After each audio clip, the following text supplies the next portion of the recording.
Avete mai notato una cosa? Guardando fotografie dell'Ottocento, dipinti antichi o immagini del passato, quante donne avevano capelli lunghissimi, folti e corposi?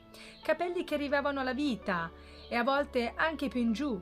E attenzione, non parlo di capelli belli cosmeticamente, non parlo di capelli belli grazie allo styling o alla piastra o ai siliconi, parlo di capelli belli naturalmente, capelli pieni, forti, corposi. Capelli che stavano bene anche senza mille cose sopra. E allora viene spontanea una domanda: ma cosa è successo ai capelli di oggi? Perché oggi vedere capelli naturalmente belli è diventato sempre più raro. Sempre più persone hanno capelli fragili, sottili, lunghezze che si spezzano, punte sempre più vuote. E no, non credo che sia soltanto questione di genetica. Secondo me è cambiato qualcosa di molto più grande: la filosofia con cui ci hanno insegnato a trattare i capelli.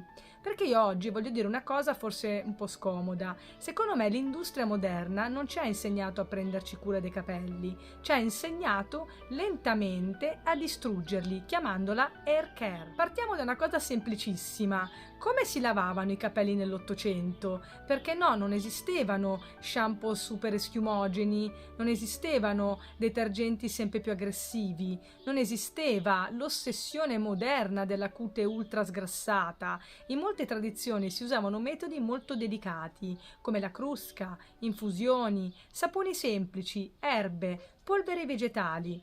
La filosofia era molto diversa: pulire senza distruggere, mantenere l'equilibrio, proteggere e custodire. Oggi invece shampoo sempre più aggressivi, detox continui, scrub continui, cute che deve scricchiolare, più schiuma, più pulito, più sgrassato, come se il sebo fosse diventato il nemico assoluto. Ma il sebo protegge e secondo me uno dei problemi della cura moderna nasce proprio qui. Abbiamo iniziato ad azzerare continuamente il capello invece di rispettarne l'equilibrio. E poi c'è una cosa enorme di cui oggi si parla pochissimo, ma che per secoli è stata normalissima: l'olio nei capelli. E no, non solo sulle punte e sulle lunghezze, perché in moltissime culture del passato e in molte parti del mondo anche oggi, oliare la cute è parte normale della cura del capello. India, Medio Oriente, Mediterraneo, massaggi e oleazioni, tempi più lenti, perché il concetto era molto semplice: se vuoi un capello forte devi prenderti cura della radice da cui nasce.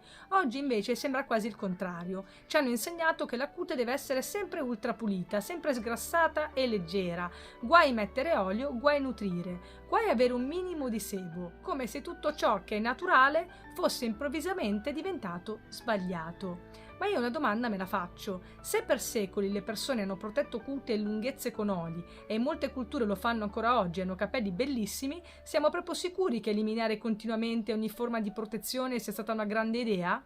Perché forse, se vogliamo davvero capelli lunghi, forti e corposi, dobbiamo smettere di trattare la cute come qualcosa da combattere e tornare a prendercene cura davvero. Poi parliamo del colore. Nell'Ottocento il capello non si cambiava continuamente, non esisteva questo mese più chiaro, adesso più freddo, nuovo riflesso, nuova tendenza. Il capello non era un vestito, una lunghezza costruita in anni aveva valore, e quando qualcosa ha valore non la distruggi per una moda.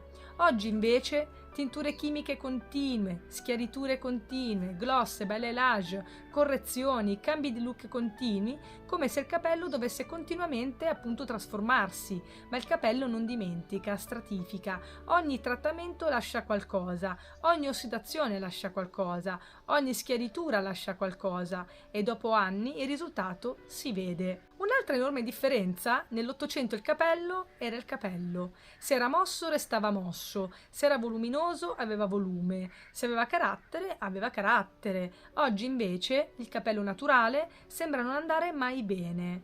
È mosso? Liscialo. È riccio? Disciplinalo. Ha volume? Domalo. È crespo? Combattilo. Come se un capello vivo fosse diventato un problema da correggere. E qui sarò molto diretta, perché oggi ci sembra normale passare 200 gradi sui capelli continuamente: piastra, foam bollente, spazzole tirate, styling continui ogni settimana e persino ogni giorno, e poi ci stupiamo se le lunghezze non reggono. Ma facciamoci una domanda semplice: una donna dell'Ottocento passava 200 gradi sui capelli ogni giorno? Ovviamente no, e questo secondo me ha cambiato completamente la qualità del capello moderno. E poi arriviamo a una cosa che trovo davvero interessante. Prima il capello lungo era salute, bellezza, cura, femminilità. Un capello lungo e mantenuto era qualcosa di prezioso. Oggi invece, quante volte sentiamo dire taglia, ti fa vecchia. Meglio qualcosa di moderno. Alleggerisci, sfoltisci, come se il capello molto lungo fosse diventato improvvisamente sbagliato.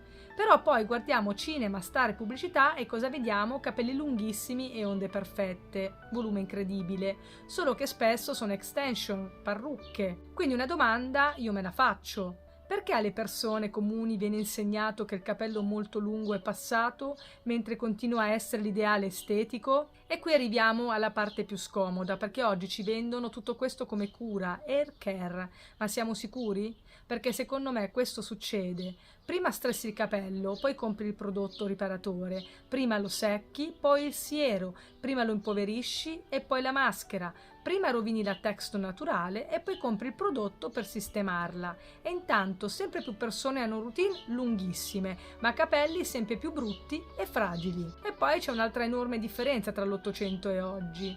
La velocità. Oggi vogliamo tutto subito. Capelli perfetti subito, più lunghi subito, più lucidi subito, risultati immediati, ma il capello non funziona così. Nell'Ottocento il capello si costruiva lentamente, con pazienza, con costanza, e questa è una delle cose più grandi che impari davvero entrando nel mondo delle erbe ayurvediche. La bellezza del capello si costruisce lentamente. Quindi voglio chiudere questo video dicendovi una cosa molto semplice. Se vuoi capelli da sissi, cambia approccio, torna al passato, perché i capelli lunghissimi, forti e corposi, naturalmente belli, non si costruiscono con la mentalità moderna della velocità, non si costruiscono stressando continuamente il capello, non si costruiscono cambiando colore come un vestito e non si costruiscono combattendo continuamente la propria natura.